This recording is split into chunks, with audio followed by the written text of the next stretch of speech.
for much of Northern Australia, the answer is not, what is the optimal breeding limit? It's really how effectively can I control bulls, all right? Because they determine when breedings occur.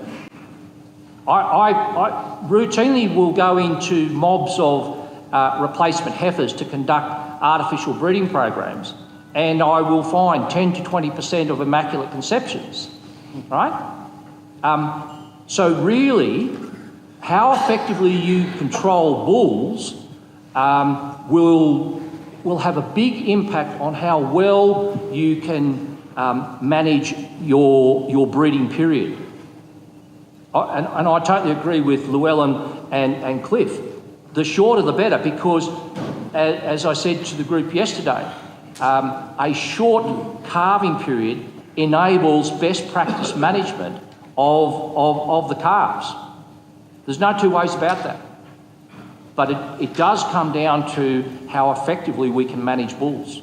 The current acceptable number of services per conception is approximately 2. If it exceeds that, then it raises eyebrows. So if you convert that to breeding season, one cycle is 21 days. So it would equate to approximately 42 days. I think that would be reasonable. And that's mostly what we do in South Africa as well. We usually use 60 days for the main breeding season, and the second one would be a little bit shorter, about 40 days. Referring to young bulls, and if you feed them excessively in their puberty time, it could have an influence on their fertility. These recommendations are based on the observed pathology in the seminiferous tubules of bulls excessively fed before puberty.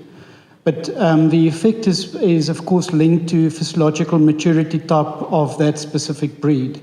So later maturity types would be more susceptible for overfeeding, because once the bulls are close to puberty or after puberty, the effects of feeding higher rates, more concentrated diets, become less problematic. So just put it in perspective.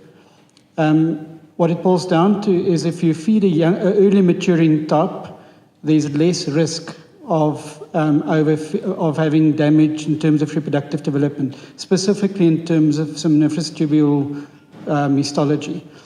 The norm, and this is based on the research of Dr. Taylor, is if you feed bulls before puberty at rates of more than 1.5 kilograms per day, especially in the later maturing types of bulls, there's a risk of damage to the testes. So if you wean the bulls at 220 days, what I would recommend, especially in the later maturity types, not to feed them excessively, in other words, let them gain more than 1.5 kilos per day, up to about a year of age. Once they're more than a year of age, then the risk decreases in terms of adverse effects of excessive feeding on fertility. The incidence of defects, adverse effects in bulls, and the later maturing bulls mostly, it's just a warning sign, just to caution breeders not to overfeed for auctions. The current systems in place do not pose a great risk, but there are breeders who's overfeeding. There is very, very good data out there, and I've been involved in the studies. These studies were done in Sweden, where they demonstrated that where bulls in a record performance test station being fed from 6 to 12 months and growing at rates of 1.5 kilos or greater, the big impact is actually on the development of the joints in these animals. And you get abnormal cartilage development, and this predisposes to development of degenerative joint disease.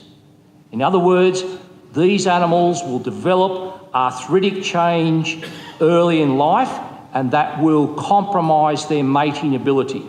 And that has been confirmed across the world, all right? That is the big concern, all right?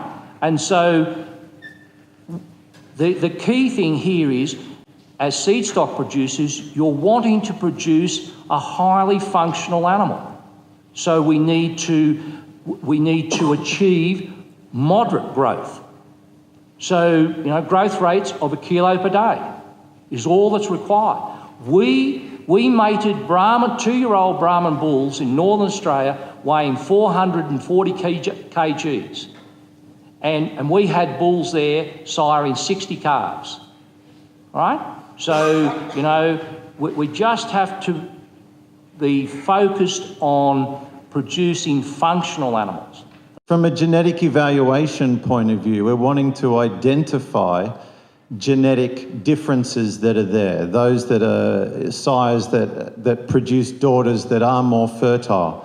And so if you are using technologies that mask the ability to see the full expression of genetic variation, then you're not going to identify that full spread of genetics that's there. So in our current work with days to calving, we are purely using natural matings, trying to use AI and synchronized test results presents a lot of challenges for getting a measure of fertility that we can use. So I think in terms of current herd, you're using the technology to improve fertility, but if you are looking to measure animals for genetic improvement purposes, then some of those technologies could mask the genetic variation that's present.